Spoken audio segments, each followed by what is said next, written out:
All right, hello everybody.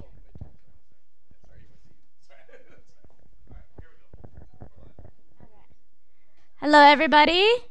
Welcome to our monthly activities meeting. My name is Sasha Ridkina. I'm the front office coordinator here at the San Francisco office. I've been here actually 1 year tomorrow. I survived! And has loved every minute out of it and still am. And I would like to introduce my lovely co-host for today. We're continuing with our dog theme. This is Fozzie.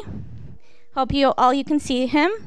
Fozzie is a Samoyed. He's about 7 years old, and he joined the foundation this past summer with his lovely human, Amelia, and he's missing her right now. And he's he's a loyal supporter and member of our legal team. So we're gonna get started. Our agenda for today, we'll have a movement update as usual. We will have a presentation from Margi Novotny about who are our Wikipedia users in India, and an update from our Wikimedia 230 movement strategy team, as well as time for questions, discussions, and as usual, Wiki Love. So without further ado, our movement update. So we have some new leadership appointments here at the foundation. We welcome Janine Uzel as our Chief Operating Officer, and Valerie DeCoster as our Chief of Community Engagement, and Lisa Lewin as our new trustee. We have an ongoing proposal, brand proposal for 2030, and we have begun our consultation with the community on MetaWiki. We're also changing our password policies to evaluate new credential against those that are compromised, and require that enforce a minimum 8-character password for any newly created account. So that is our quick update. We also have some events coming up. We have the Wikimedia Summit in Germany on the 29th to the 31st of March. The Wiki Education Conference in San Sebastian, Spain on April 4th. And one of our favorite events, the Hackathon, happening in Prague this year on May 16th to the 20th. And without further ado, I'm going to introduce Margi Novotny. She will be presenting on our Wikimedia users in India. Thank you. Hi, everybody.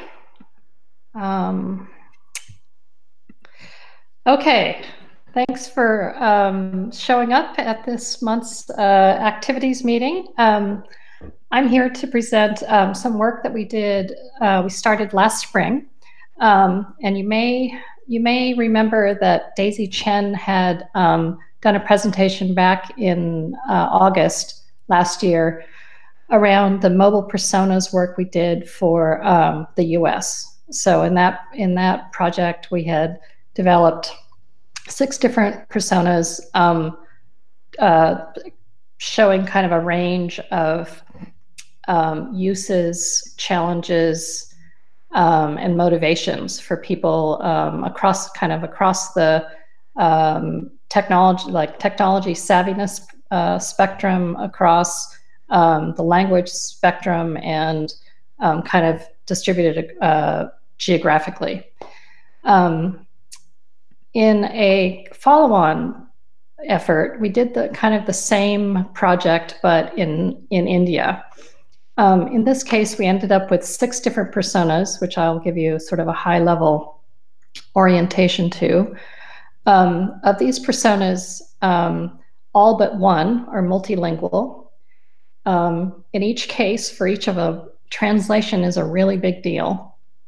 3 of the 6 contribute in some way, either small edits, or all the way up to kind of being organizers. Of the 6, there's varying degrees of awareness of Wikipedia. And by that I mean even all of these are frequent Wikipedia users, but some of them aren't even aware of Wikipedia as a brand, or that they're using Wikipedia necessarily. And then among these 6, there's also varying degrees of trust in Wikipedia. And we could talk about that in a second a little bit. So this project was took place over kind of 4 different regions. We worked with a group out of Pune called Hirio, a user experience consultancy that we had worked with before in the past on another project. Hirio organized an 8 location project, north, south, east, and west. And we were looking at different contexts of use. So both very what they call tiers 1, 2, and 3 cities, as well as rural contexts. So the tiers refer to the level of kind of economic development and general literacy in the populations. So we were looking for a sampling from a range of these different tiers, as well as users nearby who are in more rural contexts. And overall, we spoke to 50 participants. Of these 50 participants, we had 7 languages covered. So the main 2 were English and Hindi, but we also spoke to people that were using Kannada, Odia, Punjabi, Marathi, and Urdu.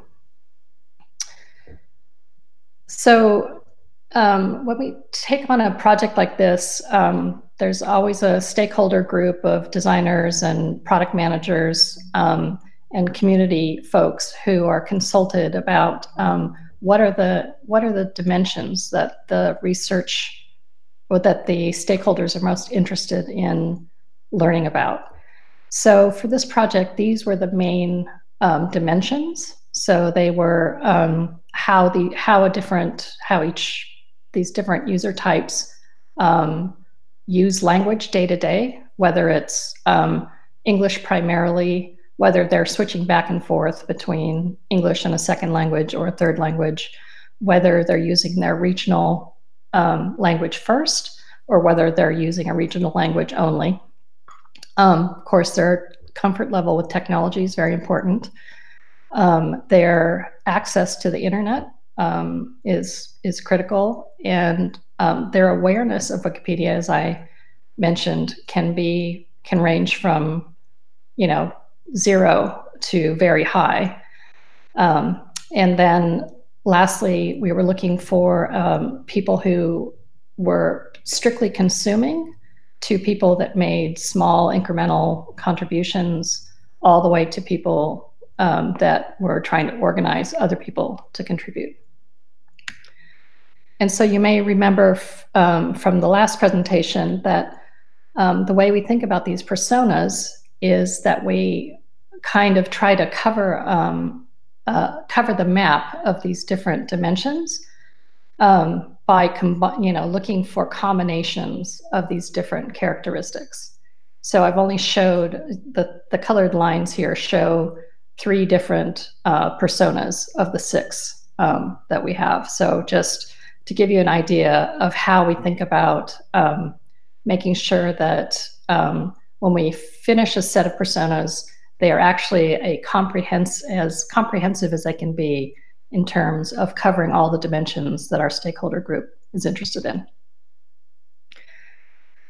So these are our 6 personas. I'm just going to give you some very high-level anecdotes about each one, and I will point you to the full report and the detailed persona documents, which are on Meta. So just kind of as a high point that kind of goes across all of these personas, it was interesting to learn that most of the users preferred the mobile desktop to the application, either because that they had very limited storage on their phone, or because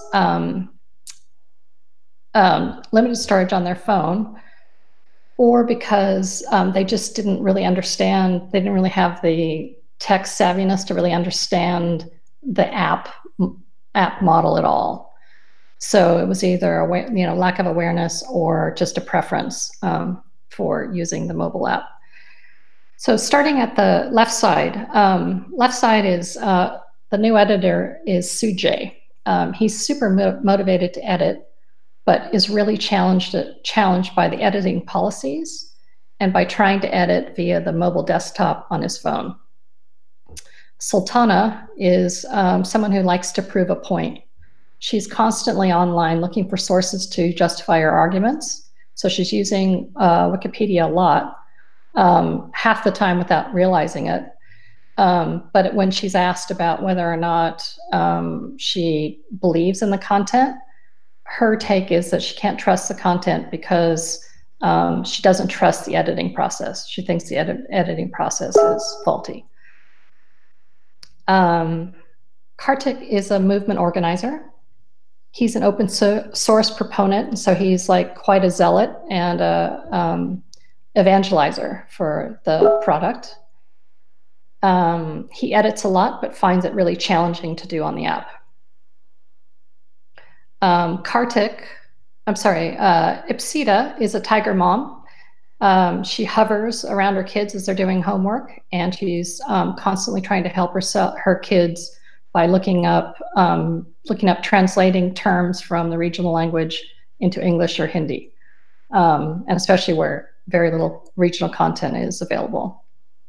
Sukhvinder is constantly using Wikipedia to translate terms he's using in school and in his regional language. He's very motivated to contribute because he realizes the deficit in regional content. And finally, Rupinder has a very limited English vocabulary, knows a few words that she can use to search on in order to find images that she uses in her business. She speaks and reads her regional language, but uses voice search basically to access Wikipedia. So I'm not going to go into a lot of detail on each of the personas. I'm just going to explain how they're organized, and you can dive in and take a look at them. But so for each of these personas, there's basic demographic information on each. There's there's a scale of level of comfort with technology, how much they use Wikipedia, how much Wikipedia use is a part of their overall internet use, which devices they have, what their goals and challenges are. And then there's a contextual narrative for each persona. In this study, we had to make kind of a change to our typical persona format because we found through the research that that two of the personas have kind of what we called kind of split personalities. So there were two flavors, effectively, of Sujay and Ipsita, and they differed in the way that you can see on the diagrams to the right and left. So, for example, with Ipsita, there are two versions of the Tiger Mom persona. One that is completely tech savvy, completely comfortable on the internet all the time, has several devices, speaks, is bilingual and switching back and forth.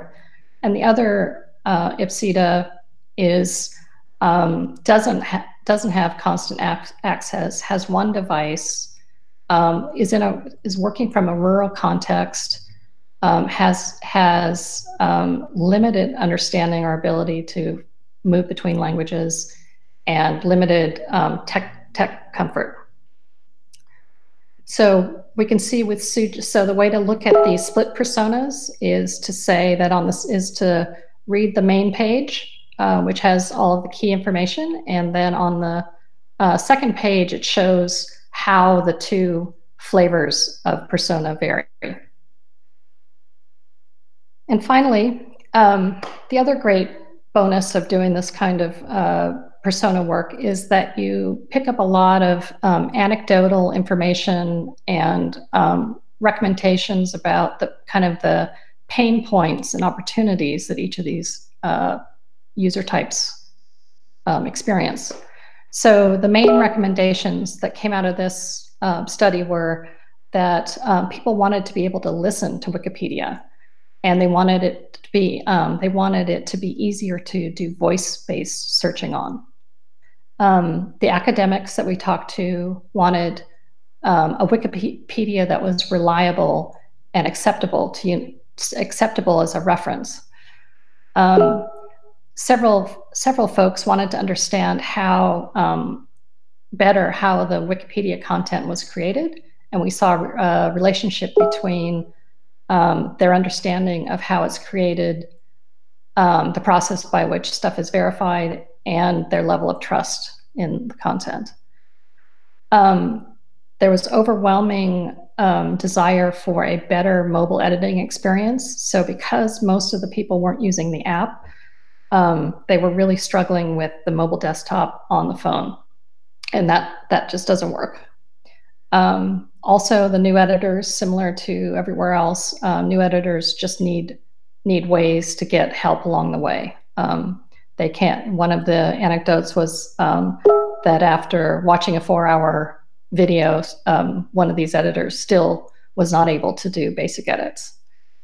They wanted to have regional articles suggested if they were searching on something in English Wikipedia and there happened to be a regional article available, they wanted to know about that instead. And the big piece was, in order to drive regional content, there was a lot of enthusiasm for partnering with institutions to make sure that contribution is part of the educational experience in India.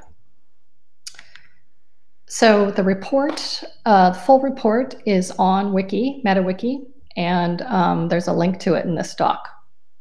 So I invite you to go in and read all the good details. Thank you. All right. Thank you, Margie. And we're going to move on to our next set of speakers, which will be our Wikimedia 2030 Movement Strategy Team. That is Tanvir, Karel, and I think we have some guests as well, and they will talk about what's going on. And please let me know if you need help with the slides. Hello, hello. So, Wikimedia 2030 strategy process. It's about Wikimedia 2030, and we are here to talk first about what is going on.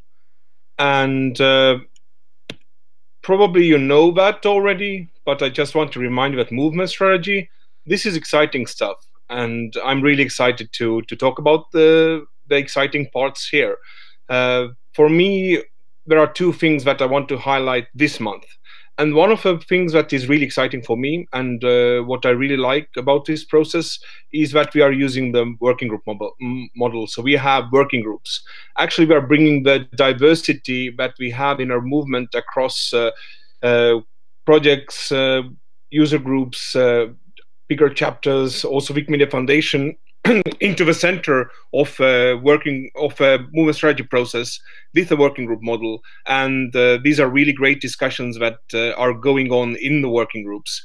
I hope that you already know by heart the list of the working groups. If not, you can go to 2030.wikimedia.org, see what are the thematic areas that we are having these discussions on. What I want to talk about here today is the scoping process. I don't know how many of you have heard about this, but we have been doing the scoping for the working groups and thematic areas in the recent months. And what does the scoping really mean? It's actually 3 areas that we have been working on. First of all, we have been exploring the thematic area. So what should the discussion be about? And then there has been work done in defining the exact scope of the working group. So hence the term scoping. And now we are actually in the end phase of this all. So it's all about summarizing and delivering the first output from the working groups, and this is really great. And for this reason, I actually have invited to this call 2 of the working group members. We'll see, there were some technical issues, so we'll see if they will be available to talk a bit more about what this scoping has meant for their working groups in action. So first up would be Irina. I don't know if she's available. So Irina, are you there?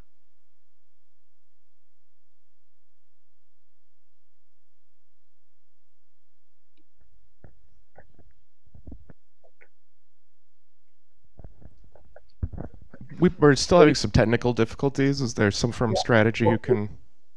Okay, from the silence, I can understand that, yeah, we are still experiencing difficulties. So unfortunately, I have to fill in. Hopefully, you can meet Irina elsewhere and talk about the roles and responsibilities working group. So yes, she's in that working group. And what are they really talking about? So these are a couple of scoping questions from that group, and it just gives a rough idea what are the discussions about. So the first one being, what governance and organizational structures do we need to support the delivery of a strategic direction?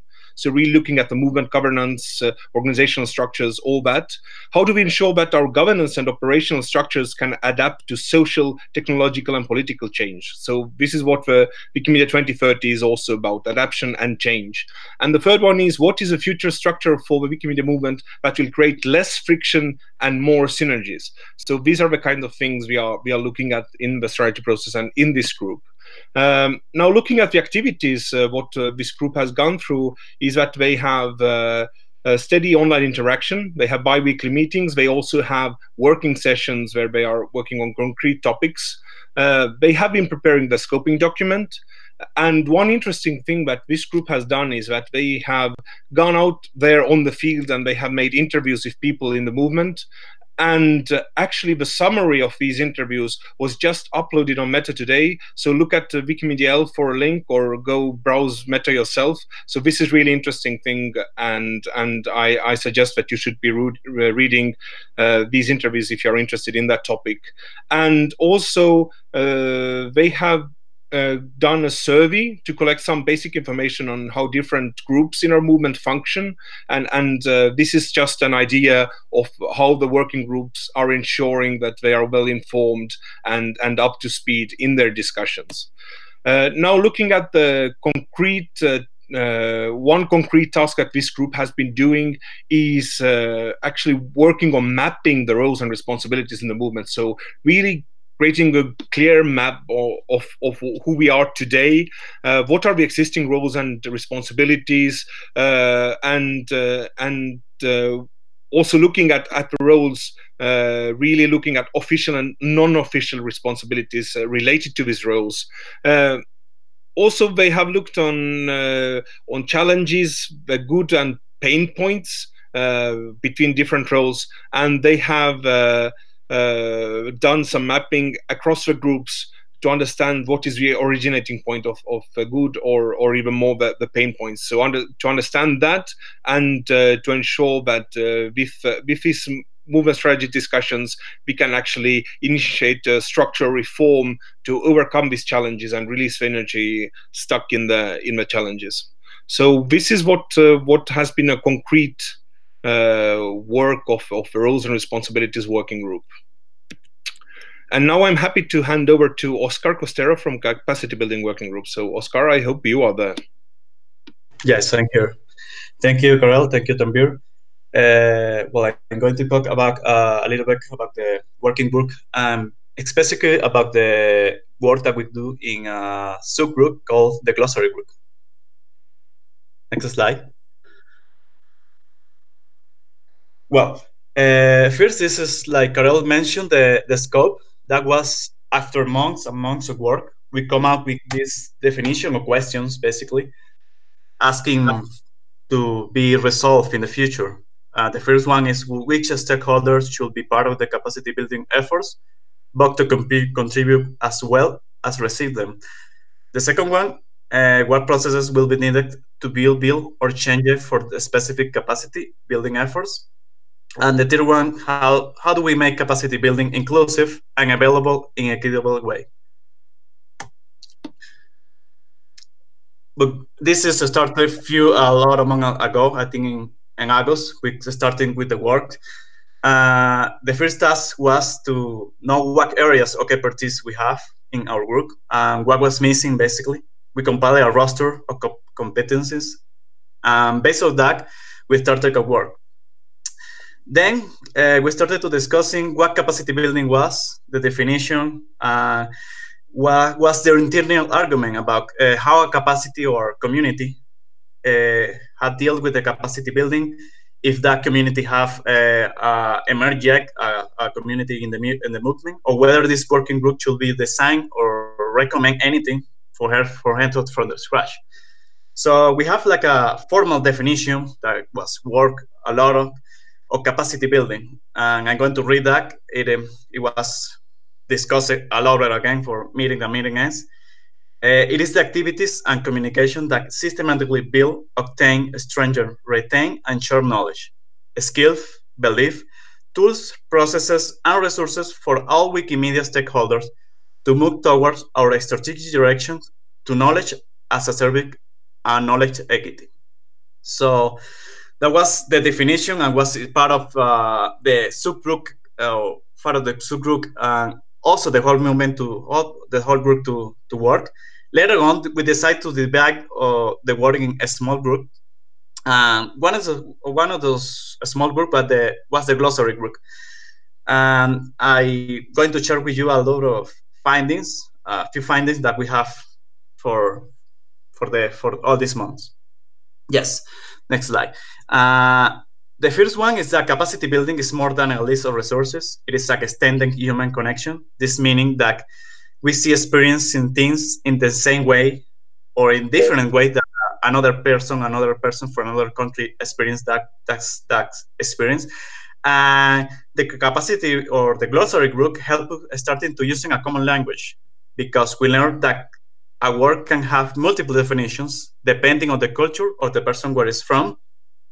Also, the capacity building we discover that it's more like a content, that meaning best practice, guidance, training templates, and processes that has human connection to share. And in the end, I think the most important thing of this finding is that capacity building is a word of trust. That is that we naturally develop a trust with each other in help to complete a better work. And I think with this resonate that we're trying to deliver a capacity building that needs to be for the people when the most needed. In that sense, I think trust is crucial, and I think it's something that we need to focus in the next phase that we're working for now on. So yes, that was all. Thank you. Thank you so much, Oscar.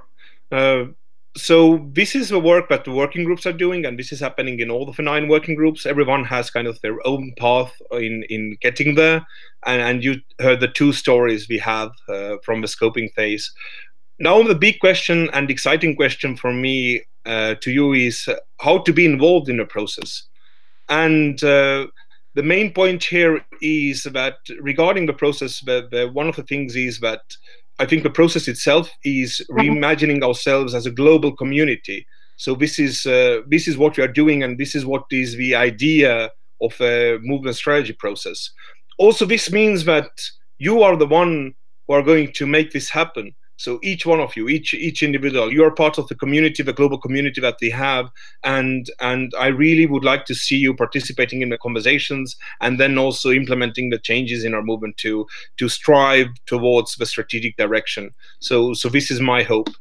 And also we know that communities are the ones that make Wiki happen, and each one of you are a member of our big global community. So now we have the scoping documents from all the groups, and we are now in a phase of making these documents available, and hopefully this will happen mid-March. We are also looking into translation options to have them available in a variety of languages, and we are also looking finally to kick off a community conversation. So the scoping documents are kind of the basis of a conversation, and we can build on that and have a conversation around that. And you can choose the plan that is suitable for your strategy needs. So you can go light and just answer to a survey with up to 3 essential questions from the working groups. You can answer to the questions from just one working group, or to the full board and answer to the questions of 9 working groups. Or you can use the pro model for your strategy needs and really dig into it, discuss scoping documents with your communities, your peers, and engage also in global conversations. This will happen on different platforms. It will be certainly on Meta, but we are also looking forward to using social media channels and different discussion platforms. And for this, we are also happy to announce that we are looking for strategy liaisons. So the call for organized groups has already gone out there. We will also be looking for volunteer community liaisons. We are currently recruiting for 9 strategy liaisons for bigger or more notable language communities. So this is some of the work in the pipeline, and you can really be part of that, being the kind of coordinating or center point in your community, helping to surface the real key ideas from your own community or from your group. So this is a possibility for you. So I'm looking forward to your engagement, and I really hope that this will be as exciting for you as it is for me. And you can be in contact with us. So here are the emails from the presenters today. I'm really sad that Irina had technical difficulties, but don't hesitate to reach out to her. She's really a great working group member from Uganda in the Roles and Responsibilities group, and I hope that she can present and share her thoughts some other time on some other platform. Thank you so much. Let's be in touch. All right, thank you everybody from Movement Strategy and our started working groups, Irina, Oscar, Karel, and Tanvir. We're going to move on to the next section of our program, which is question and discussion. So if you have questions for any of the presenters, if you have questions for anybody here in the room, do we have anything on IRC, Rowan? No, all right. There's also a microphone in the room. You can come up and ask questions. Thank you, Joe.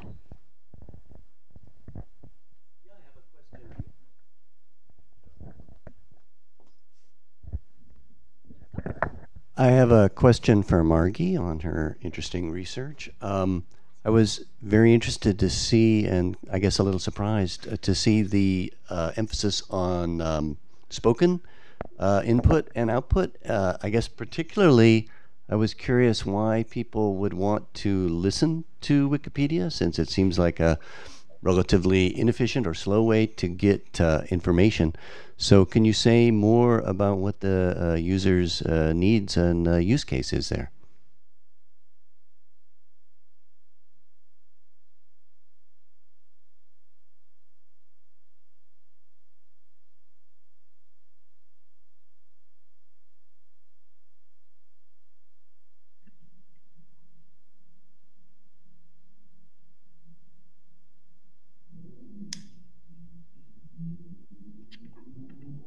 Hello there. Sorry about that. Margie? Yes, can you hear us? hi. Okay, thank you. Yep, sorry about that.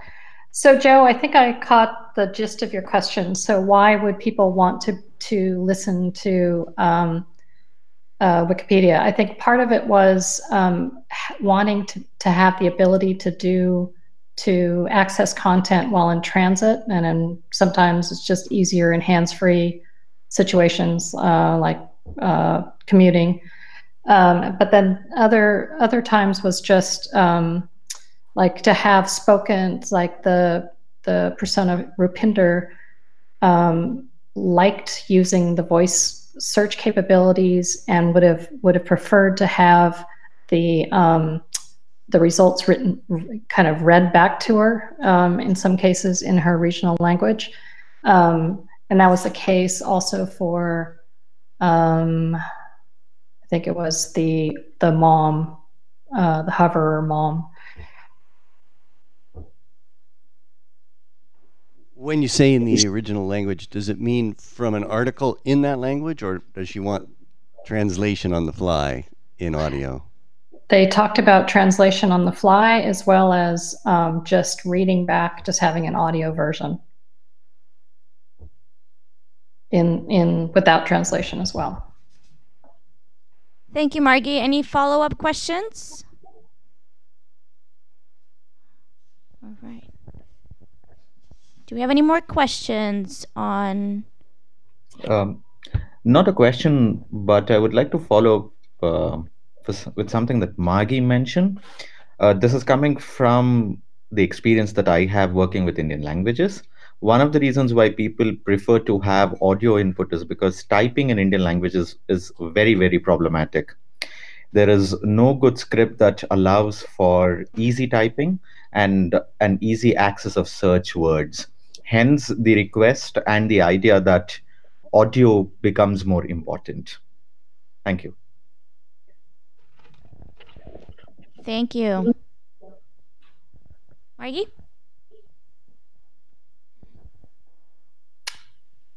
Thanks, Tanvir. Right. We have a question on IRC. Hello, yeah. On IRC, Pine says, I will ask a brief question for Carl. Is there a timeline that he can share for upcoming milestones? My guess is that the timeline will have estimated dates, and that's fine. Yeah, I was just checking if it's on Meta, so I will also follow up on IRC. But the current timeline as it is that from mid-March to mid-April, we'll run the community conversations. And also the Wikimedia Summit is part of that. So Summit will this year be dedicated more to the strategy. And there will be more discussions around that. It's affiliate conference, so this is for organized groups, but this is kind of in the center of community conversations, and community conversations are built around that. And then we actually go to the analysis phase with the working groups, and we look forward to having draft recommendations delivered for Wikimania. So this is the timeline we are working with. I will just check what is the current timeline on Meta, and we'll follow up also on IRC. Thank you for the question, Pine. Thank you, Karel. Any questions in the room? IRC? Going once? Going twice? All right. Appendix. Oh, this is from Margie's presentation. Margie, did you want to speak to this? I can't see what this is.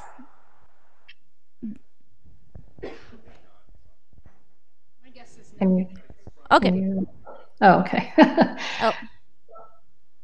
All right. Oh, so last but not least, or actually not last, make sure if you want to present, if you want to participate in the monthly activities meeting, that you sign up on Meta. Our next meeting will be on March 26th, I believe. So just a month away from today, and make sure to sign up. We have March 28th. Thank you. I knew it was the same date. And we're going to move to Wiki Love. So I just want to express some Wiki Love from my co-host right here, who, if you can't see, has made my pants a lot more white. He's a lovely office dog, one of our many, and he offers really good therapy when you need a stress reliever. Anybody else in the room? IRC, our presenters? Some Wiki Love.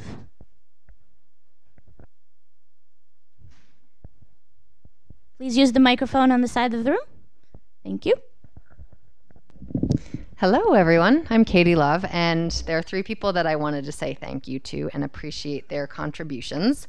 The first is Chris Schilling on the Community Resources team, who has just wrapped up a round of project grants. And these grants that have just been approved and will be announced tomorrow are some fabulous community-led projects on increasing the visibility of some of our more marginalized communities and underrepresented communities. They are projects doing all sorts of cool technical projects. It's just a fabulous cohort of folks. So when you see the announcement come out, please do take a look at some of those projects and say thank you to Chris for his amazing facilitation of that participatory grant committee.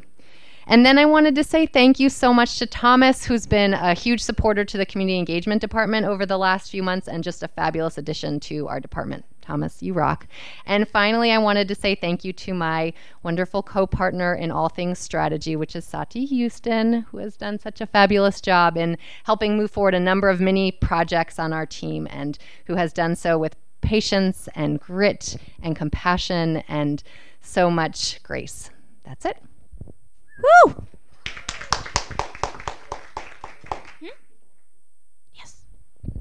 So there's one on Google Hangout that says lots of wiki love and wiki courage for Oscar. He has attended all the meetings despite the difficult situation in Venezuela.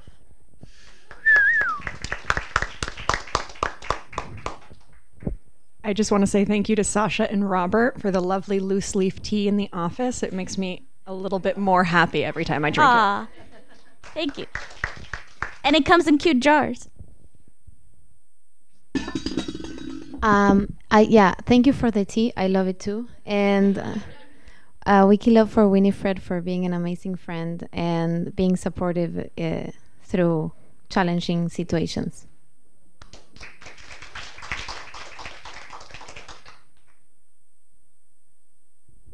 All right, on IRC, Quiddity gives WikiLove to the admins and contributors who deal with on-wiki spam and vandalism, in particular to all the stewards on MetaWiki and users Clump and Shirayuki on MediaWiki.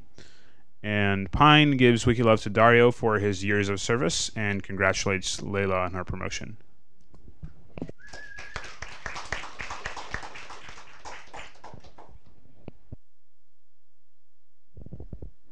Anyone else? I also want to give WikiLove to this entire foundation and this office who welcomed me a year ago and still continue to be a lovely work family and wonderful friends. And thank you to Amelia, Fozzie's human. She's somewhere in the office, for letting me borrow him and bringing him to the office, and all of our other dog owners who bring their, or other dogs who bring their humans to the office. All right.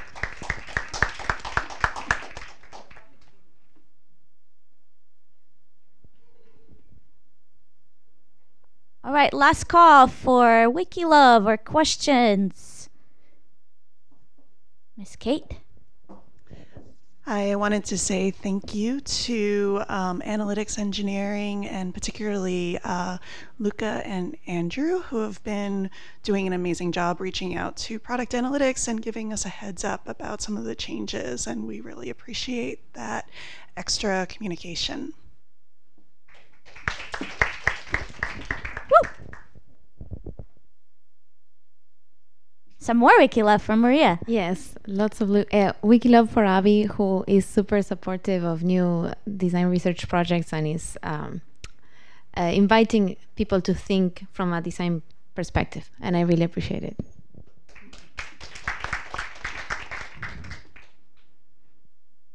All right. Going once, going twice. All right, well, thank you everybody for coming.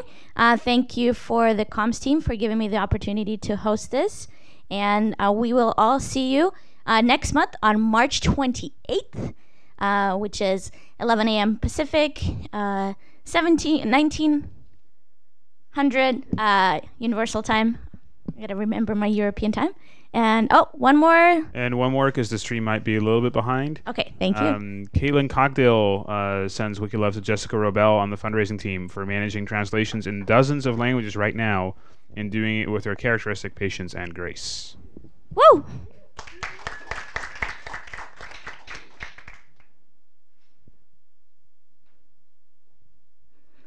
All right, thank you everybody for coming, and we will all see you next month.